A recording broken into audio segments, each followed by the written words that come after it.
माझ्यावरती हल्ला झालता पाळत ठेवून. जयदीप तावऱ्यानेच माझ्याकडून हल्ला करून घेतला होता. का तर मी रविराज तावऱ्याबरोबर कायम असतो. पॅनल उभा करतोय काय कसा उभा राहतोय बघतोय. मागच्या वेळेस एकदा वाचला आता कसा वाचतोय तीच बघतो म्हणून सुरुवात केली मारायला. मी जर बचाव नसता केला माणसं बघायला होती पण मला कोणी सोडवायला नाही आलं तिथं.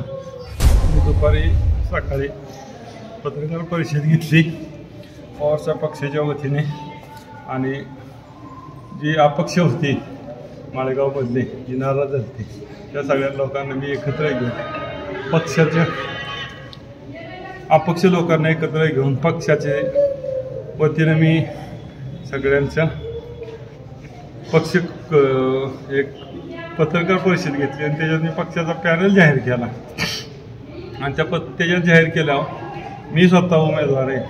15 नंबरमधला प्रभागामधून उभा राहिले. माझा भाऊ सरपंच होता त्या प्रभागात निवडून आला होता चुलता होता. आणि ही पाठीमागं बी असंच माझ्यावरती हल्ला झालता पाळत ठेवून. त्यावेळेस बी जयदीप तावऱ्यानेच माझ्याकडून हल्ला करून घेतला होता. का तर मी रविराज तावऱ्याबरोबर कायम असतो. त्याच्यानंतर दुसऱ्यांदा जे त्या रविराजवरती हल्ला झाला.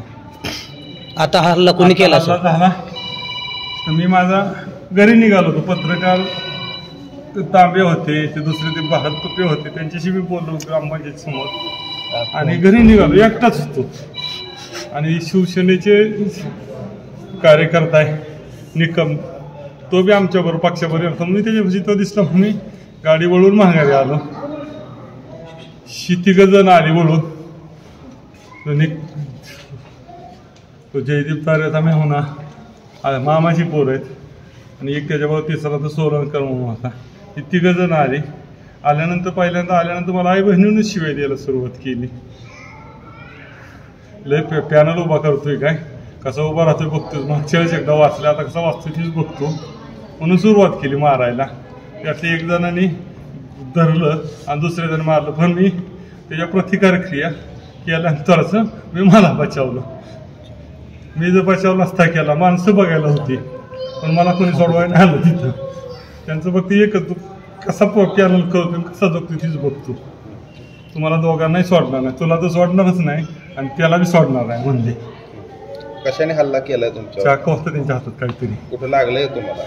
पहिला तिथं माझ्या पोटात मारला मी वाचवला आणि त्याच्यानंतर झटापटीत दुसरा माझ्या इथं मारायचा प्रयत्न केला. आता इथं काय मारलं माहीत नाही पण इथं तर त्याने माझ्या पोटा मारला पण ते मी वाचवला.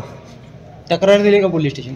मी पोलीस स्टेशनला गेलो. मला त्यांनी पोलीस स्टेशन इकडे दवाखान्यात पाठवलं आणि त्यावेळेस मी एकटंच होतो. मला 16 आणायसुद्धा कोणी नव्हतं. मागच्या वेळेस हल्ला झाला तसा हल्ला झाला माझ्या. ओके ठीक.